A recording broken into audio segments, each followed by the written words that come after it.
Labdien, Vēži! Jūnija tarot prognoze. Paskatāmies, kāda enerģija. Jūsu enerģija šajā mēnesī saistās ar mācībām un kaut kā apguvi un kaut kā uzzināšanu un tāda mēroga iegūšanu un izpratni par lietām.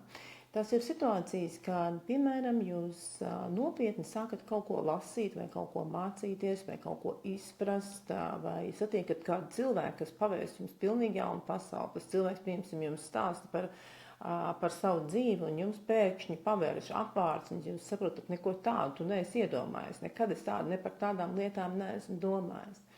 Ja, tāds mācību, izpratnes, zināšanas process, un šis mēnesis ļoti spēcīgi ir saistīts ar apkārtējiem cilvēkiem, ar cilvēkiem, kas iespējams klausās arī jūsos, kuriem jūs stāstat, rādat, pavēstat, mācat. Ja, tā kā jūnijas būs arī daudziem cilvēkiem, viņi domās jau pēdējais solis uz to, kad es stāšos kādā augstskolā vai kur iestāties, ko es vēlos uzzināt, kur es doties tālāk.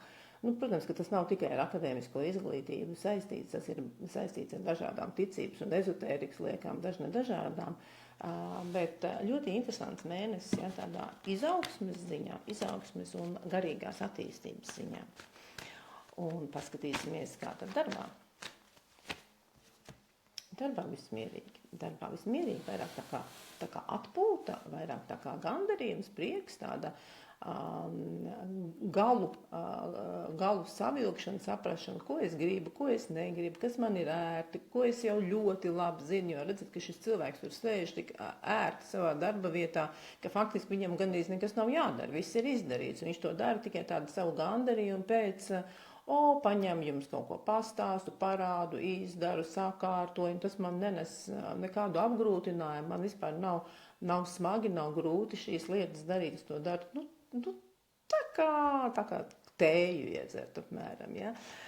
Tiem cilvēkiem, kas vēlētos kādu izaugsmu vai attīstību šī mēneša laikā, šī kārtas gan neliecina par kaut kādu strauju aktīvu darbību rīcību, ja. Tā kā šeit ir diezgan tāds jābruņojas arī ar pacietību, ar mieru, ar baudīšanu galā, ja tā var teikt par darbu vispār. Protams, ka var. Kā ar privāto dzīvi? Privātā dzīve priesteriene. Priesteriene runā par kaut kādu noslēpumu sadaļu, par pasivitāti, par mieru, par atrašanos ārpus telpām,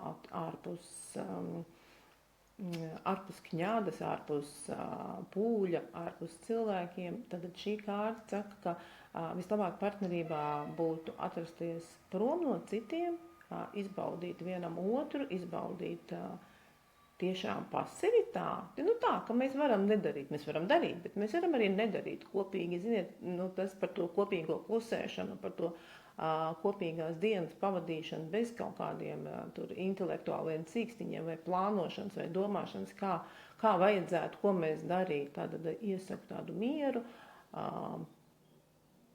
apceri mazliet painteresēties dažreiz tā klusām, un kā tev klājas partnerim, ja? Vairāk nekas te nav nepieciešams, savādāk tas sajauks to noskaņu, šo te mierīgo, pasīvo klātbūtnes noskaņu. Tiem cilvēkiem, kas tikai meklē attiecības, šī kārta saka, ka jūs varat satikt partneri, kas nav gatavs